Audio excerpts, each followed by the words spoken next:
Hello bachcho, let's read this given question. So the given question says that a convex lens and the concave lens each having the same focal length of 25 cm are put in contact to form the combination of lenses. The power in diopters of the combination is. तो देखिए बच्चों question में हमें क्या कहा गया है कि हमारे पास कॉन्वेक्स लेंस है और कॉन्केव लेंस है और इन दोनों की फोकल लेंथ क्या है 25 सेंटीमीटर है। अब हमने क्या कर दिया, इन दोनों को कंबाइन कर दिया, मतलब कॉम्बिनेशन ऑफ लेंसेस आ गया है।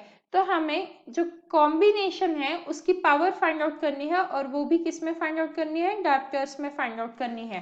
तो अब इस क्वेश्चन को सॉल्व करने के लिए हमारा की कंसेप्ट क्या होगा, की concept to solve this question is, सबसे पहले हमें पावर का फॉर्मूला पता होना चाहिए, पावर और फोकल लेंथ के बीच का रिलेशन। तो वो क्या होता है, P is equals to 100/f।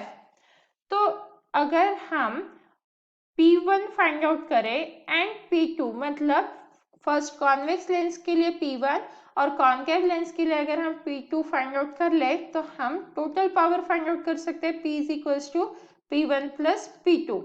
तो अब हमें सबसे पहले फोकल लेंथ देखनी है जो क्वेश्चन में गिवन है। तो F1 हम किसके लिए कंसिडर करेंगे, कॉन्वेक्स के लिए।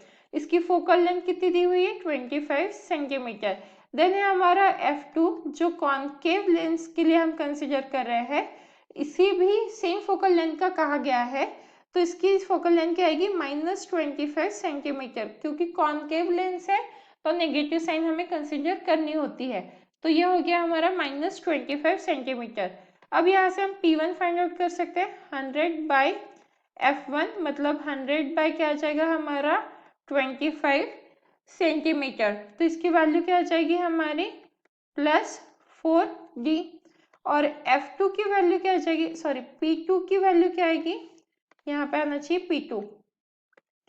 तो P2 is equals to 100/F2, मतलब 100/-25। तो P2 की वैल्यू क्या आ गई हमारी -4D। अब हमें कॉम्बिनेशन के लिए पावर फाइंड आउट करनी थी, तो हमारा फॉर्मूला क्या आ जाएगा, P is equals to P1 plus P2। P1 की वैल्यू क्या है +4 और P2 की वैल्यू क्या है -4। तो आंसर कितना आ गया 0, which means option D is the right answer.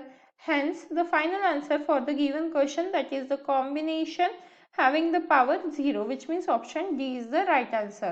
Hope you understood it well. Best of luck.